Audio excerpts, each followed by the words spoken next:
Bon, c'est qui, vous, votre Spider-Man préféré? Perso, c'est Tobey, ou Andrew. Quoique, j'aime beaucoup celui de Tom Holland.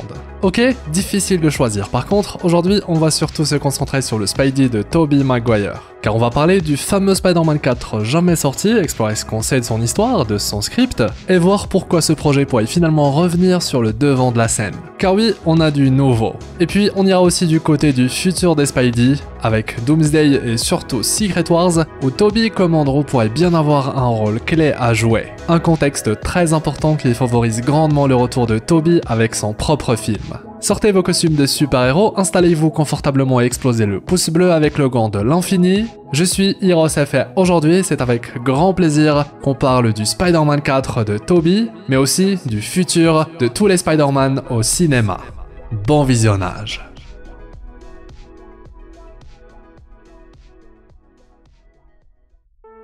Le 6 mai 2011, sortait le 4e opus Spider-Man avec Tobey Maguire, ou du moins c'est le cas dans un univers parallèle au nôtre. Car chez nous ce film ne verra jamais le jour et ce pour plein de raisons. On a même beaucoup de détails de l'histoire qui allait être racontée, ce qu'on va pouvoir explorer en détail. Mais avant d'attaquer cette partie, on doit obligatoirement parler du fait que ce projet mort pourrait finalement ressusciter. Je le sais, en effet de temps en temps un petit rêve refait surface pour faire parler. Un rêve qui semble de plus en plus réalisable, à en croire ce qui se déroule en coulisses. À savoir, la possibilité de faire un Spider-Man 4 de Tobey Maguire, un film au départ abandonné mais visiblement toujours dans les cartons.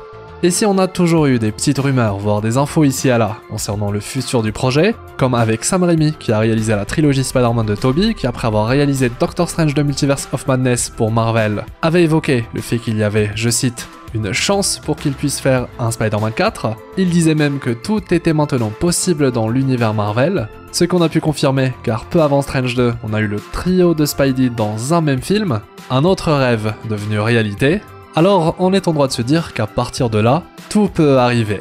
Et récemment, on a eu du nouveau. Cette fois via Mattson Tomlin, le scénariste de The Batman, et qui bosse aussi sur The Batman 2, qui a précisé, tenté, de contacter Sam Raimi pour écrire un nouveau Spider-Man 4.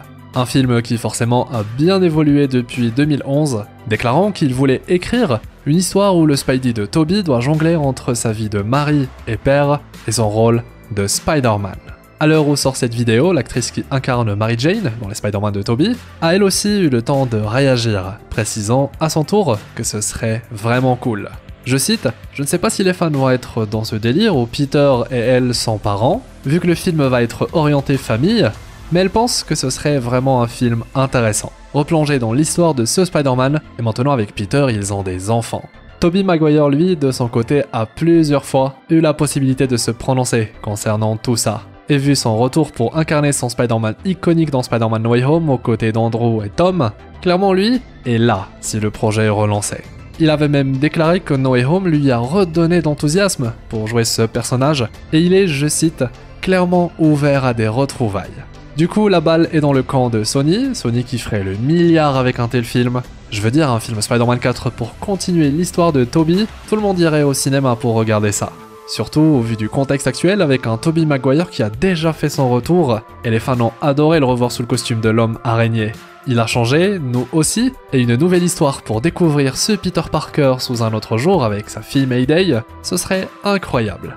En effet, depuis la sortie de Spider-Man No Way Home, tout a littéralement changé pour le Spidey de Tobey. Avant, il appartenait à une trilogie à part, déconnecté du MCU, bloqué dans les années 2000, mais maintenant il est officiellement canon dans le multivers Marvel. Ce qui veut dire que son histoire, son univers, ses épreuves, tout ça, ça existe et peut être utilisé à tout moment par Marvel Studios et Sony. Et ça, c'est une énorme différence. Aujourd'hui, toutes les cases sont cochées pour que son retour se fasse. Le multivers est officiellement au cœur du MCU, les fans ont répondu présent pour le retrouver dans No Way Home, les acteurs sont ouverts, pareil pour Sam Raimi, le réalisateur de la trilogie de base, le plan du MCU colle là aussi parfaitement, avec Avengers Secret Wars et Avengers Doomsday, et un multivers au centre de l'intrigue, et surtout tout indique que les trois Spidey, Tom, Andrew et Tobey, auront un rôle central. Le Spider-Man de Tobey Maguire pourrait même être mis en avant comme le vétéran, le mentor, celui qui a vécu le plus longtemps avec ce fardeau, ce qui en fait très vite l'un des meilleurs leaders principaux des nombreux héros qui seront présents durant Secret Wars. Et enfin, Sony et Marvel trouvent un terrain d'entente en ce moment, notamment avec Spider-Man 4 du côté de Tom Holland, le fameux Spider-Man Brand New Day qui sent très bon, donc les planètes semblent être alignées. Et c'est tout ça qui rend la perspective d'un Spider-Man 4 du côté de Tobey aujourd'hui totalement différente. À l'époque c'était une suite classique, plus du côté du rêve de fan que de la réalité. Mais maintenant, le Spidey de Tobey est déjà de retour sur le devant de la scène. Alors qu'on pensait ça impossible il y a plusieurs années en arrière. Eh bien, ce serait pareil ici, ça semble faux mais en réalité, pas tant que ça. Et comment vous dire que relancer ce projet, profiter de cet autre Spider-Man pour offrir de belles histoires, ça peut aussi ouvrir la porte pour le retour du Spidey d'Andrew. Lui aussi mérite le feu des projecteurs, et tout ce qu'on a dit pour Tobey marche aussi pour lui, avec son fameux The Amazing Spider-Man 3. Une autre histoire inachevée. D'ailleurs, pendant un moment, on a tous cru qu'il allait être incorporé dans l'univers Marvel de Sony, comme sans Spider-Man. Mais finalement, ce n'était pas le cas, et heureusement au vu du résultat. En tout cas, Tobey comme Andrew auront leur place dans Avengers Secret Wars, le crossover ultime de Marvel au cinéma. Ils seront sûrement présentés comme des êtres encre, la pièce maîtresse de leur univers, un concept au cœur du multivers présenté dans le film Deadpool 3 et qui a permis à Logan de faire son retour mais aussi de se préparer à son tour à Avengers Secret Wars.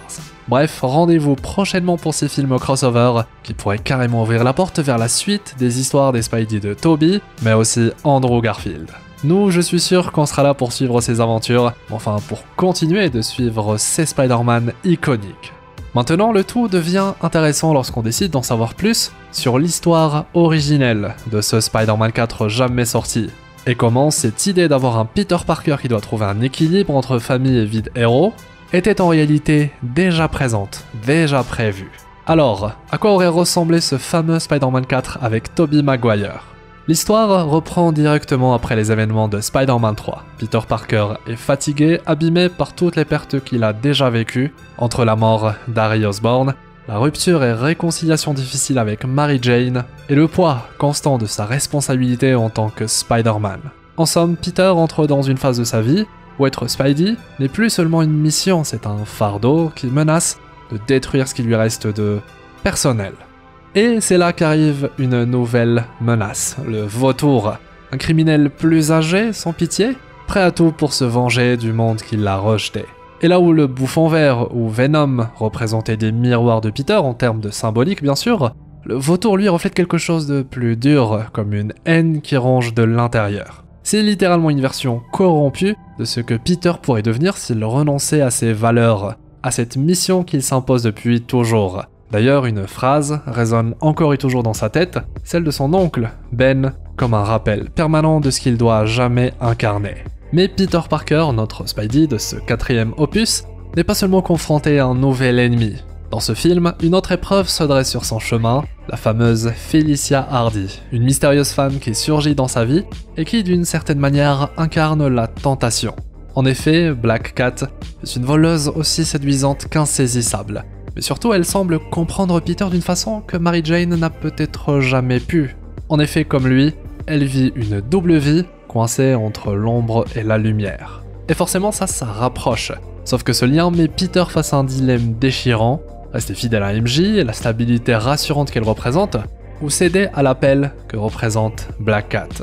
A noter, et c'est très important, que le personnage de Black Cat était ici différent de celui qu'on imagine. Il voulait en effet même fusionner le personnage avec celui de Voltress, histoire d'apporter une connexion entre ce personnage et le grand vilain du film, le vautour, vu qu'elle était sa fille. C'est vrai que c'est une dynamique plutôt intéressante. En toile de fond, un autre personnage poursuit sa trajectoire, et c'est Kurt Connors. On l'a vu depuis Spider-Man 2 comme professeur et mentor. Ici, son obsession pour la régénération et son travail sur l'ADN reptilien le conduit à enfin se transformer en lézard. Un classique. C'était en effet une intrigue secondaire, toujours pour jouer sur ce ton entre lumière et ténèbres, et comment tout un chacun peut osciller entre les deux, et surtout vite se perdre du côté sombre. Entre-temps, ce sont bien évidemment des vilains qui ont été utilisés avec d'autres Spider-Man, comme Andrew et le lézard ou celui de Tom Holland avec le vautour. On retrouve d'ailleurs cette idée d'une connexion entre Peter et la fille du vautour dans le premier film Spider-Man du MCU. Comme toujours dans un film de Sam Raimi, New York est un personnage à part entière. On pourra d'ailleurs y retrouver plein de petits caméos de vilains de seconde zone, on va dire, Il était question d'entrevoir rapidement le Shocker, Rhino aussi, le Rhino, peut-être même un clin d'œil à Mysterio, mais c'était pas encore sûr. Des menaces mineures dans l'idée, mais qui rappellent que la ville grouille de danger, et que par conséquent, Spider-Man ne peut jamais vraiment souffler. Mais le cœur de l'histoire reste le même, Peter Parker face à ses choix. À ce stade, il n'est plus seulement un étudiant maladroit ou un jeune adulte en quête de stabilité, d'argent pour payer son loyer, c'est désormais un homme mûr, et surtout qui a déjà trop perdu. Et Spider-Man 4 devait montrer ce que cela signifie d'être un Spider-Man à long terme, ce qui n'a jamais été exploré au cinéma. Sauver les autres, c'est très bien, mais à quel prix? Combien de relations brisées? Combien de rêves sacrifiés? C'est vrai qu'un Spider-Man adulte, ce sont d'autres problématiques, mais aussi l'occasion d'amener des vilains beaucoup plus dangereux, ou plutôt, qui servent une histoire beaucoup plus mature. Dans le duel final contre le vautour, cette thématique est d'autant plus présente. Ce dernier, rongé par la haine, représente ce que Peter Parker pourrait devenir s'il laissait la colère et la fatigue l'emporter. Le combat n'est pas seulement physique, il est symbolique. Spider-Man lutte contre l'avenir qu'il redoute de devenir. Une idée là aussi empruntée par Spider-Man No Way Home, et où le Spidey de Tobey et Andrew sont justement là pour aider le Spidey de Tom Holland à ne pas tomber dans ce piège qu'eux ont déjà eu l'occasion d'expérimenter. Finalement, le Spidey de Tobey qu'on retrouve dans le film, on a l'impression qu'il l'a déjà vécu ce Spider-Man 4. Forcément, il est plus âgé, plus sage, plus réfléchi, et surtout il est devenu à son tour un mentor. Qui plus est pour un autre Spider-Man. Et ça, c'est beau. Naturellement, au milieu de tout ça, il ne faut pas oublier Mary Jane, leur relation avec Peter déjà fracturée et de nouveau mise à l'épreuve.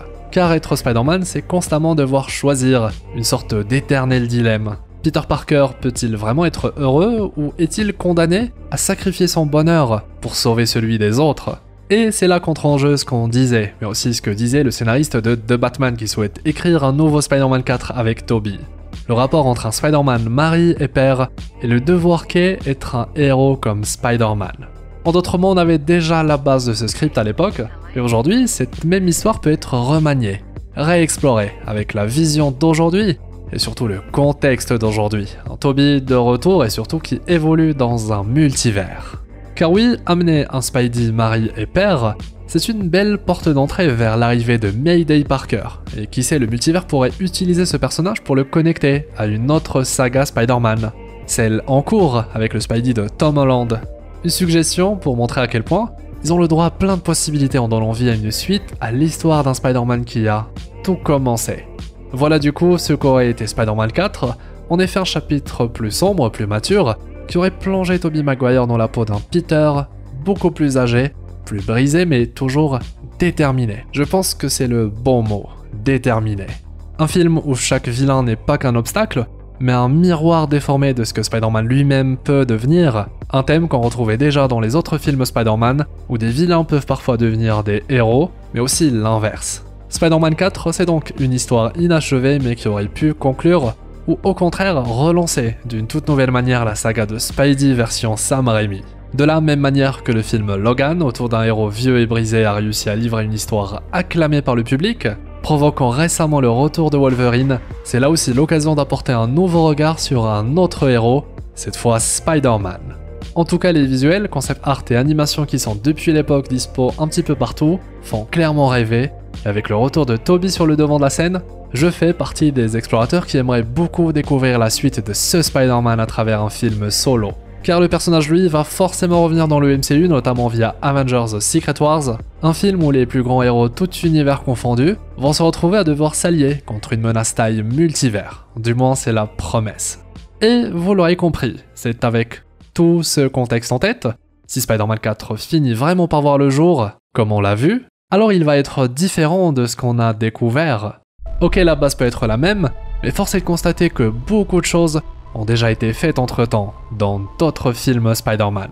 Explorons alors ensemble ce que cette nouvelle version de Spider-Man 4 avec Tobey pourrait présenter. Naturellement, on ne peut pas refaire exactement le scénario d'origine. Depuis, le temps a passé, le multivers a tout changé et surtout, certains vilains prévus à l'époque ont déjà été utilisés. Le vautour, c'est Michael Keaton dans le MCU de Tom Holland. Le lézard, on l'a vu avec Andrew Garfield. Même le côté mentor a déjà été en partie exploré avec le film Spider-Man No Way Home. Alors, que reste-t-il? Comment proposer une nouvelle version de Spider-Man 4 qui soit fidèle à l'esprit du projet original, mais adaptée au contexte actuel? Un film qui doit faire suite à ce que Tobey a vécu dans No Way Home. Déjà, le cœur du film reste le même. Peter Parker, adulte marié à Mary Jane, père de famille, et qui doit jongler entre la vie de héros et sa vie privée. C'est l'axe central. Et c'est aussi ce qui rendait ce film unique dans la saga des Spider-Man. Ce n'est plus l'histoire d'un étudiant ni d'un jeune adulte en quête d'équilibre. Là, il a besoin de responsabilités encore plus lourdes. Ensuite, côté antagoniste, il faut là aussi faire évoluer le casting. Black Cat reste une évidence, tout le monde sera d'accord là-dessus. Jamais utilisée au cinéma, elle incarne toujours ce dilemme entre tentation et fidélité, entre vie dangereuse et stabilité familiale. Elle pourrait même avoir été absente pendant des années et revenir dans la vie de Peter pile au mauvais moment, ou au bon moment du coup, sachant qu'elle aussi, comme Peter, mène une double vie. À la place du vautour, pourquoi ne pas explorer des ennemis jamais vus ou sous-exploités? On pourrait ainsi imaginer un Kraven le chasseur mais adapté à un Peter vieillissant, Kraven obsédé par l'idée de battre le Spider-Man original, celui qui a survécu à toutes ces batailles. C'est vrai que ce serait une menace intéressante, avec ses du coup physique, brutal, du Kraven quoi. Mais pas trop ce qui a été fait dans l'univers Marvel Sony, même si l'acteur a été très bon. Et vous savez quoi, même à l'époque, Kraven, il voulait le mettre en avant dans ce film, donc l'idée pourrait maintenant avoir du sens. Autre possibilité, c'est Mysterio. C'est vrai que la version vue dans Far From Home existe, mais il reste totalement libre d'exister également dans celui de Tobey. Surtout qu'il avait déjà été envisagé par Sam Raimi de mettre en avant ce vilain-là. On peut ainsi en faire un ennemi psychologique qui manipule Peter dans ses moments de doute, et pourquoi pas jouer sur un autre terrain que celui des intelligences artificielles et projections 3D. Soit toucher à une autre corde des nombreuses capacités de Mysterio. Dans les comics, il est même parfois capable de faire de la vraie magie, / sorcellerie. Donc pourquoi pas creuser là aussi pour avoir une version complètement différente du vilain qu'on a déjà vu. Enfin, si on veut proposer plusieurs vilains, on peut piocher que ce soit du côté du Scorpion ou le Caméléon. Même si du côté du Scorpion, il va déjà être utilisé par Spider-Man 4 Brand New Day avec Tom Holland, donc peut-être pas le meilleur choix.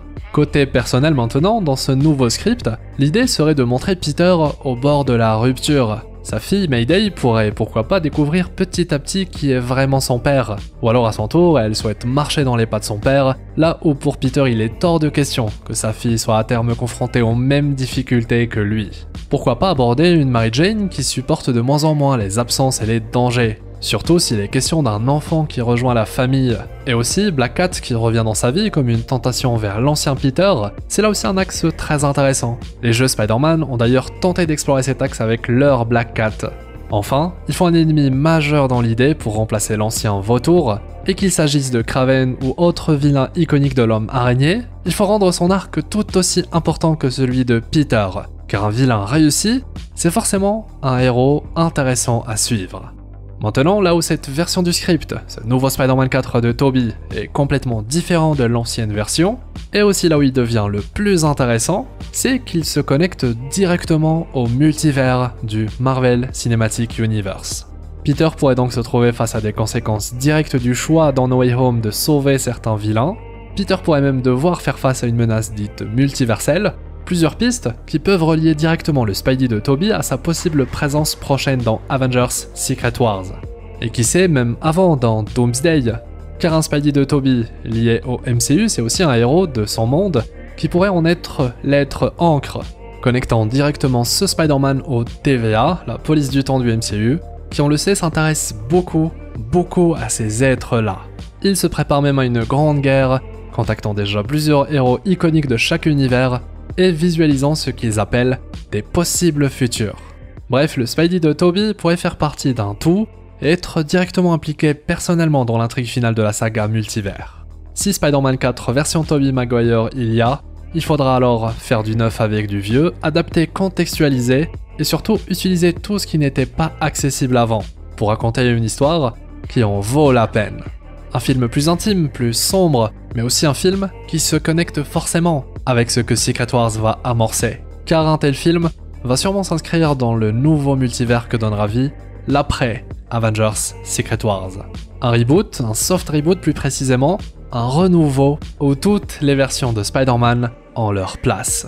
Mais du coup, tout ceci ne répond pas à la question la plus importante qu'on doit se poser. C'est qui votre Spider-Man préféré? Et surtout, pourquoi? Rendez-vous dans l'espace commentaire, je lis et réponds à tout le monde. En plus, le petit commentaire aide au référencement de la vidéo. Un grand merci.